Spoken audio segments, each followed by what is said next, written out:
Hello everyone, my name is Mohsin and welcome to my channel MR Blender। Blender एक open source 3D software है जो कि पहचाना जाता है 3D एनिमेशन और मॉडलिंग कैपेबिलिटीज से। ब्लेंडर बहुत ही पावरफुल सॉफ्टवेयर है जो इस्तेमाल होता है फीचर्स फिल्म के अंदर, गेम्स के अंदर, टीवी सीरीज़ के अंदर और बहुत से अमेजिंग प्रोजेक्ट्स के लिए।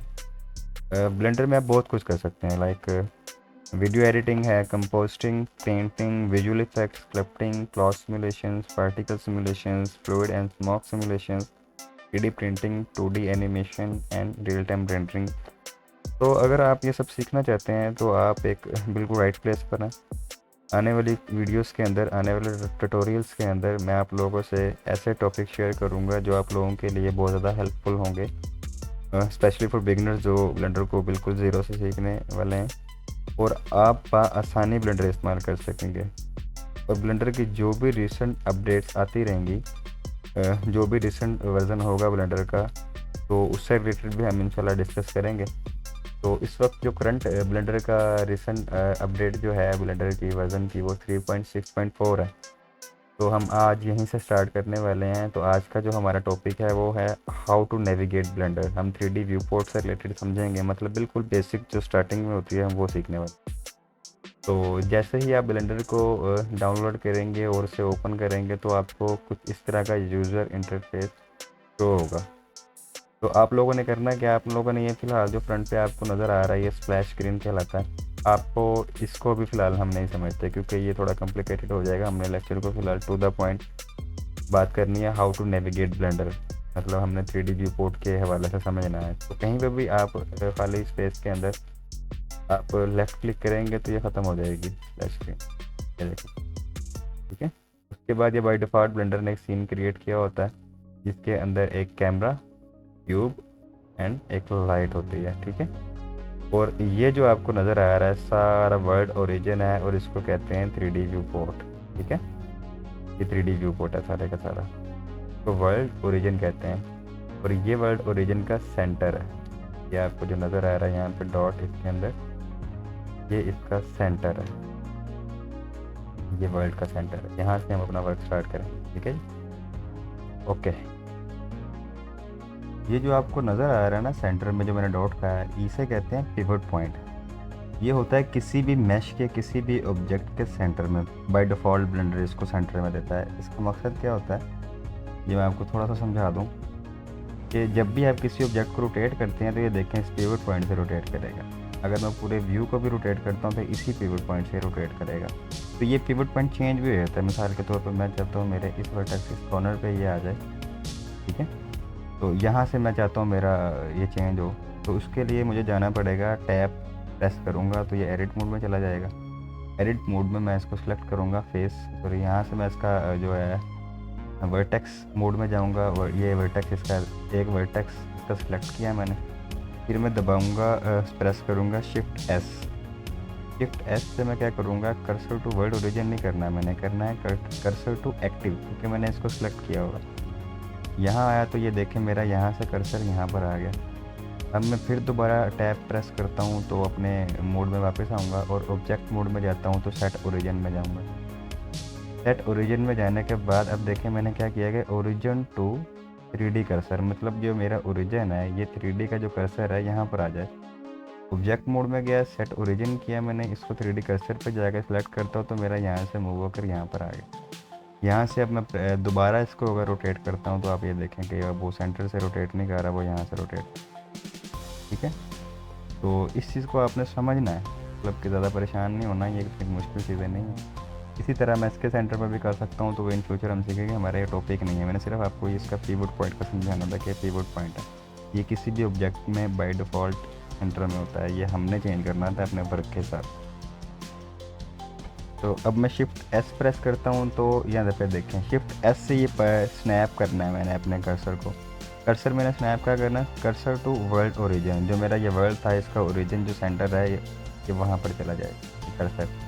कोई भी ऑब्जेक्ट जब हम इंपोर्ट करते हैं, मिसाल के तौर पर मैं अभी इसको कोई भी यूवी स्फीयर लेता हूँ तो ये मेरे कर्सर पर जाएगा, जहाँ मेरा कर्सर होगा वहीं पर वो उसको ऐड कर देगा। अब ये देखें यूवी स्फीयर ऐड किया है, वो मेरे कर्सर के सेंटर में गया है। और ये जो मैं इसको मूव करता हूँ जी री लोकेशन के अंदर। यहाँ आ गया पिवट पॉइंट, इसका बाय डिफ़ॉल्ट सेंटर में है और इसका पिवट पॉइंट या कॉर्नर में है। ठीक है, इसका देखो मैंने क्लिक किया इसका सेंटर, इस पर क्लिक किया तो इसका कॉर्नर पर मैंने सेट किया है। बाय डिफ़ॉल्ट ये सेंटर में होता है। तो अब हमने इसको सेंटर में करना है। फिर दोबारा से मैं क्या करूँगा, इसका ऑब्जेक्ट में जाऊँगा, set origin to 3D cursor, वो मेरा सेंटर में हो जाएगा। अब ये देखें इसकी जो रोटेशन थोड़ी मतलब ये रोटेट हुआ है। मैं इसको चाहता हूँ इसकी लोकेशन फिर दोबारा 0 हो जाए। तो आप देखेंगे यहाँ पर 2 ऑप्शन है। सिंपल अगर मैं N प्रेस करता हूँ तो यहाँ पर ये देखें ये एक्स की लोकेशन में रोटेट हुआ, एक्स की लोकेशन में, यहाँ देखें एक्स की लोकेशन हो इसमें रोटेट हुआ है। मैंने इसको क्या करना है, इसको 0 कर देना, मतलब 0 कर देना, ये वापस अपनी लोकेशन। उसके 2 तरीके हैं। अब ये तो अपनी लोकेशन में वापस आ गया। तो सबसे पहले हम समझते हैं कि चीज़ों को हमने सेलेक्ट और डीसेलेक्ट कैसे करना है। मतलब किसी भी ऑब्जेक्ट को हम सेलेक्ट करें और डीसेलेक्ट करें, सबसे पहली ऑप्शन हमारी यही बनती है। तो अगर मैं लेफ़्ट क्लिक करता हूँ माउस, आप मेरा एरो देख रहे हैं क्यूब के ऊपर है, लेफ़्ट क्लिक करता हूँ तो ये मेरा क्यूब सेलेक्ट हो जाता है। इसी तरह मैं कैमरे पे लेफ़्ट क्लिक करता हूँ तो मेरा कैमरा सेलेक्ट हो जाता है। इसी तरह ये लाइट है, लाइट पे लेफ़्ट क्लिक करता हूँ तो मेरा लाइट सेलेक्ट होती है। तो एक चीज़ आप नोट कर रहे होंगे कि सिर्फ सिंगल ऑब्जेक्ट यहाँ पर सेलेक्ट हो रहा है, और कहीं पर भी मैं लेफ़्ट क्लिक करता हूँ तो खाली स्पेस के अंदर तो वो डीसेलेक्ट हो जाएगा। अगर मैं चाहता हूँ कि मेरे मतलब मैं चाहता हूँ कि मेरे सारे मैनुअली सिलेक्ट हों, तो मैं राइट क्लिक करूँगा कहीं पर भी, तो बॉक्स सेलेक्ट करके ड्रैग करूँगा और ये तीनों चीज़ें सेलेक्ट हो जाएंगी। फिर कहीं पर भी खाली स्पेस के अंदर लेफ़्ट क्लिक करता हूँ तो वो डीसेलेक्ट हो जाएंगी। इसी तरह से मैं चाहता हूँ कि मेरा एक ये और एक लाइट, ये 2 चीज़ें अगर मैं चाहता हूँ कि मैंने सेलेक्ट करनी है, लेकिन क्यूब मैं सेलेक्ट नहीं करना चाहता, तो मैं किस तरह से करूँगा। उसके लिए मुझे सिंपल कैमरे पे मैंने लेफ़्ट क्लिक किया एंड शिफ्ट को प्रेस किया, फिर मैंने लाइट पे लेफ़्ट क्लिक किया। ये देखें अब मेरा यहाँ पर कैमरा क्यूब यहाँ पर सिलेक्ट नहीं है, कैमरा और लाइट सेलेक्ट है। इसी तरह मैं चाहता हूँ मेरा कैमरा मैं डीसेलेक्ट करूँ या लाइट कोई एक ऑब्जेक्ट में डीसेलेक्ट करता हूँ। शिफ्ट प्रेस करूँगा, जो मैंने डीसेलेक्ट करना है उसके ऊपर दोबारा से लेफ़्ट क्लिक कर दूँगा। तो देखें अब यहाँ पे मेरा कैमरा डीसेलेक्ट है, एक सेलेक्ट डीसेलेक्ट। यहाँ पे भी आपको शो हो रहा होगा बार के अंदर, सीन कलेक्शन के अंदर भी आपको शो हो रहा होगा कि देखें जब मैं इस पर लेफ़्ट क्लिक करता हूँ तो ये डीसेलेक्ट है, क्लिक करता हूँ तो सेलेक्ट। इसी तरह मैं लाइट पे लेफ़्ट क्लिक करूँगा तो light deselect select deselect select. ठीक है, तो अगर मैं इस तरह बॉक्स से इसको सिलेक्ट करना चाहूँगा तो वो 2 चीज़ें अकेले हो भी सकती हैं और नहीं भी हो सकती। मिसाल के तौर पे अगर मैं कहूँ आपको स्पेस को थोड़ा सा दीजिए मुझे जी जी। अब मुझे बताएं कि मैं इसको कैसे सेलेक्ट कर सकता हूँ कि मैं चाहूँ कि मैं इन 2 चीज़ों को स्पेसिफिक सेलेक्ट करना चाहूँ तो वो नहीं हो, ये मेरे सेंटर में सेलेक्ट है, यहाँ पे आके हो। तो इसका सिंपल वे यही है कि आप शिफ्ट प्रेस करें और उसको सेलेक्ट डीसेलेक्ट कर सकते हैं। ठीक है, और थर्ड ऑप्शन जो इसके अंदर आती है वो ये है, मैं पहले अपनी वापस लोकेशन में जाता हूँ जो मेरा था बाय डिफ़ॉल्ट करने में दिया। अब मैं चाहता हूँ कि इसको सारे सीन को, मेरे पास मिसाल के तौर पर बहुत सारी ऐसी चीज़ें हैं यहाँ पर सेलेक्ट करने वाली। अगर मैं यहाँ पर एक प्लेन ऐड कर, ये मैंने प्लेन ऐड किया, इसको स्केल किया और ऑब्जेक्ट को जी लोकेशन में लाया। इसको एग्जैक्ट देखने के लिए आप साइड से व्यू देख, तो क्योंकि यहाँ मैं कुछ ऐड करता हूँ, UV sphere, object, ecosphere, under, कौन, देखें जी वाई, ये वाई की लोकेशन में ले गया मैं, सिलेंडर को ई एक्स की लोकेशन में ले गया हूँ। उसके बाद यूवी स्फीयर या इकोस्फीयर क्या है, इसके बाद on Z X opposite side, इकोस्फीयर Z Y opposite side, Z Y opposite side. इसी तरह मेरा एंड पर आएगा यहाँ पर स्फीयर को मैं ज़रा रैंडम में उठा लेता हूँ, सिर्फ मैंने जी प्रेस किया और मिडल माउस को मैं कहीं पे मूव कर रहा हूँ तो ये मेरा रैंडम। अब देखें यहाँ से मैं आपको समझाता हूँ। यहाँ मैं चाहता हूँ स्पेसिफिक चीज़ कोई ब्लेंडर की 1, 2 और 3 चीज़ें सेलेक्ट करूँ, लेकिन अगर मैं उसको बॉक्स सेलेक्ट से करता हूँ तो ये किसी भी साइड से मैं किसी भी एंगल पे चला जाऊँ ये सेलेक्ट नहीं। ठीक है, ये वो सारी चीज़ें सेलेक्ट कर देगा जो उसके अंदर आएंगी, सारी चीज़ें। सिंपल मैंने लेफ़्ट क्लिक किया खाली जगह पर तो ये खाली स्पेस के अंदर वो डीसेलेक्ट हो गया। अब मैं चाहता हूँ shift click, left click, left click, left click and left click, ये चीज़ें मैं बॉक्स में सेलेक्ट नहीं कर सकता। ये मैं समझाना चाह रहा हूँ, इसलिए मैंने इतना सीन क्रिएट किया। तो इसको सिंपल मैं डिलीट करता हूँ, वापस अपने बाय डिफ़ॉल्ट क्लिक किया, एक्स प्रेस किया और डिलीट कर दिया। Click x delete, click x delete, click. तो ये बाय डिफ़ॉल्ट जो हमारा सीन था, फिर हम वापस आ गए। ये हमने सीख लिया कि हमने चीज़ों को सिलेक्ट कैसे करना, डी सेलेक्ट कैसे करना। अब मेरे पास कुछ ऐसी ऑप्शन जैसे सेम ये थी कि मैं चाहता हूँ कि मेरे पास ये सारा सीन मतलब कि एक ही बार में सिलेक्ट हो जाए। सिंपल ए प्रेस करूँगा तो सिलेक्ट हो जाएगा और ऑल्ट ए प्रेस करूँगा तो डी सेलेक्ट हो जाएगा। ए सेलेक्ट, ऑल्ट ए, आप बार में भी शो कर सकते हैं, सॉरी बार में भी आप देख सकते हैं। ए सारा सेलेक्ट हो रहा है, ऑल्ट ए से डी सेलेक्ट हो रहा है। ठीक है, तो कंफ्यूज नहीं होना, हमने चीज़ों को समझना है और उस पर थोड़ी सी प्रैक्टिस करनी है, तो इंशाल्लाह हमें ब्लेंडर समझ आ जाएगा। तो how to select and deselect, तो हमने चीज़ों को सिलेक्ट करना और डी सेलेक्ट करना, इसके अलावा कोई ऑप्शन नहीं है। जो जिन थी मैंने सारी आपको बता दी हैं, आपने इसको प्रैक्टिस करनी है, आप यूज़ हो जाएंगे। तो उसके बाद हमें समझना है गिज़्मो, ये आता है गिज़्मो का ऑप्शन। यहाँ आप देखिए लोकेशंस हैं X, Y and Z, Z minus Z, X Y, X Y and minus Y. यहाँ पे ये आपको, अगर आपने वैसे ही इसको रोटेट करना है तो ये सिंपल आप माउस से लेफ़्ट क्लिक करेंगे, उसको रोटेट करेंगे माउस को, तो ये, लेकिन ये हो कहाँ से रहा है, मैंने पहले आपको बताया कि ये पिवट पॉइंट से रोटेट हो। जहाँ इसका पिवट पॉइंट है ये पिवट पॉइंट रोटेट। सपोज मैं इसको थोड़ा सा मूव करता हूँ, अब मैं इसको रोटेट करता हूँ। देखें जहाँ मेरा पिवट पॉइंट है, ये देखें जहाँ मेरा पिवट पॉइंट है ये वहीं से रोटेट कर रहा है, 3D कर्सर से रोटेट नहीं कर रहा। ये 3D कर्सर है, यहाँ से रोटेट नहीं कर रहा। लेकिन कोई भी चीज़ अगर मैं ऐड करता हूँ तो वो 3D कर्सर पे ऐड होगा, जहाँ 3D कर्सर होगा वहाँ ऐड होगा। अब मैंने ये ऑब्जेक्ट सेलेक्ट किया हुआ इस वक्त, तो फिर अब मेरा ये इस यहाँ से रोटेट होगा।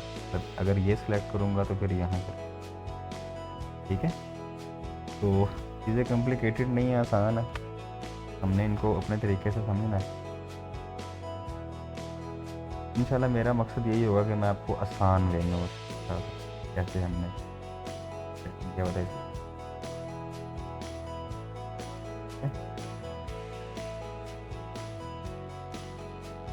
उसके बाद सेकंड ऑप्शन जो आती है यहाँ पर जूम इन और जूम आउट। यहाँ सिंपल मैं प्रेस करूँगा, लेफ़्ट क्लिक करूँगा और अपने माउस को लेफ़्ट वाली साइड पर लाऊंगा तो जूम आउट होगा, एंड राइट वाली साइड पर लेकर जाऊँगा तो जूम इन होगा। इसी तरह अगर मैं हैंड वाले बटन को प्रेस करता हूँ तो ये मेरे 3D व्यू पोर्ट जो मेरा वर्ल्ड ओरिजिन है उसको चेंज, ये इसको चेंज है। मतलब ये इन फ्यूचर हम सीखेंगे, फिलहाल आप ये देखें कि वो कैसे रहा। तो इसका जो जूम इन आउट का सेकंड ऑप्शन जो है वो ये है कि आपके माउस के अंदर अगर मिडल माउस है उसको सिंपल आप जूम इन करेंगे तो जूम आउट पर वहाँ से भी हो जाएगा। सेकंड ऑप्शन जो मैंने आपको ये बताई है, इसका शॉर्टकट क्या है, इसका शॉर्टकट आता है शिफ्ट, मिडल माउस बटन को अगर आप प्रेस करके रखेंगे ये सेम टू सेम आपका व्यू चेंज करेगा वर्ल्ड ओरिजिन। ठीक है, थर्ड मैं यहाँ मिस कर गया हूँ कि इसका जो शॉर्टकट क्या है, ये तो मैनुअल है, तो गिज़्मो कैसे चेंज करना है। इसी तरह सिंपल मिडल माउस बटन आपके अगर पास नहीं है तो आप ले लें बाज़ार से, मिडिल माउस बटन प्रेस करेंगे, उसको रोटेट करेंगे तो तब भी ये पिवट पॉइंट के राउंड अबाउट तो रोटेट करेगा, इसकी रोटेशन। थर्ड नंबर पे आता है कैमरा। कैमरे में सिंपल मैं क्लिक करता हूँ, लेफ़्ट क्लिक करता हूँ तो कैमरे व्यू में चला जाएगा। मतलब मेरा सिर्फ इतना ही सीन, जब मैं कोई भी अपनी एनिमेशन इसके अंदर बनाता हूँ तो सिर्फ इसके अंदर अंदर ही ये मूव करेगा। अंदर अंदर मेरा सीन जो है सारे का सारा। अगर मैं कैमरे से बाहर आता हूँ तो ये मेरा वर्क स्पेस है, मैं यहाँ अपना काम करता हूँ। ठीक है, कैमरे की कब ज़रूरत पड़ती है? जब हमने अपनी फाइनल एनिमेशन बनानी है तब इसकी ज़रूरत पड़ती है। सिंपल आपको मैं समझा रहा हूँ कि किस तरह अपने कैमरे के व्यू के अंदर रहना और किस तरह। इसका जो शॉर्टकट है वो नंपैड 0 है। नंपैड 0 मतलब नंबर पैड आपके राइट साइड पर जो होते हैं कीबोर्ड के अंदर, एक तो नंबर पैड आपके होते हैं 1 2 3 4 आपकी इंग्लिश की जो ABC है वर्डिंग है उसके ऊपर वाले साइड। एक आपके राइट साइड पे होते हैं, सिर्फ नंबरिंग होती है 1 2 3 4 5 6 7 8 9 तक। तो वहाँ पे आप सिंपल 0 को प्रेस करेंगे तब भी सेम है, इसका ये शॉर्टकट है। आप कैमरे व्यू में आए फिर 0 प्रेस करेंगे तो वो उसका फिर प्रेस करने से आप कैमरे से। थर्ड नंबर पे आता है हमारा यहाँ पर ग्रिड का ऑप्शन। इसमें दो मोड हैं। यहाँ पे इस वक्त हम यूज़र पर्सपेक्टिव मोड में, मतलब ये रियलिस्टिक मोड होता है कि किसी भी साइड पर आप जाएं उस पर काम कर सकें या उस पर आप एनिमेशन बना सकें। तो ये आता है। इसके बाद ऑर्थोग्राफिक। ऑर्थोग्राफिक क्या है? ऑर्थोग्राफिक के अंदर अब इस यहाँ से नहीं समझा सकता यूज कैसे क्यूब ऐड करना। मैं यहाँ पे आपको थोड़ा सा क्यूब ऐड करके, ठीक है, and shift T and Y। ये देखें मैंने यहाँ पे क्यूब लिए। अब ये मेरा ऑर्थोग्राफिक मोड में है। आप एक चीज़ नोट करेंगे, जैसा मेरा पहले क्यूब का व्यू हो वैसे के वैसे ही सेम लोकेशन में मेरे सारे व्यू हैं। अगर मैं इसको थोड़ा चेंज करता हूँ ऑर्थोग्राफिक में, ये देखें तो जैसे ये है उससे कम व्यू इसका आ रहा है, मतलब स्ट्रेट नहीं है चीज़ें। तो थोड़ा और बेहतर वे में समझाने के लिए आपको यहाँ से मैं इसको थोड़ा स्केल बढ़ाता हूँ। यहाँ आप नोट करेंगे आपका ये ऊपर वाले साइड और नीचे वाला कॉर्नर जो है इसकी जो ये लाइन है, ये जो गैप है इसके अंदर ये सेम नहीं है, मतलब इसकी लाइन स्ट्रेट नहीं आ रही थोड़ी सी अंदर वाले साइड। इसी तरह जब मैं कैमरे व्यू में जाता हूँ, मैं कैमरे को सिलेक्ट करता हूँ यहाँ से, ये कैमरा, यहाँ देखें ये क्या लिखा हुआ है, कैमरा पर्सपेक्टिव मोड में। इसी तरह मैं इसको अगर ऑर्थोग्राफिक में चेंज करता हूँ तो यहाँ आपको वही व्यू सेम आपका क्लियर हो गया होगा कि व्यू चेंज कैसे करें। तो ये देखें अब ये चीज़ें स्ट्रेट हैं बिल्कुल, दोनों लाइनें। मैं इसको थोड़ा सा कैमरे से बाहर आता हूँ तो को यहाँ से आपको ना, अब ये मेरा कैमरा ऑर्थोग्राफिक मोड में है तो पर्सपेक्टिव में देखें कैमरा भी मेरा चेंज कर रहा है। पर्सपेक्टिव मोड था और ये ऑर्थोग्राफिक मोड था। अब देखें, ठीक है। तो ये मेरा पॉइंट नहीं है, हमने नेविगेशन सीखनी है। ये सिंपल नेविगेशन कैसे आपने ब्लेंडर को नेविगेट करना है, आज का जो मेरा मकसद था वो सिंपल, मतलब जो फर्स्ट बेसिक चीज़ें होती हैं वो समझाना था। मेरी कोशिश तो मैंने बड़ी की कि आपको समझा सकूं कैसे आपने रोटेट करना है, कैसे आपने करना है, कैसे डीसेलेक्ट करना है, क्या इसका पर्सपेक्टिव मोड है, कौन सा क्या है इसका फोटोग्राफिक का फ़र्क क्या है।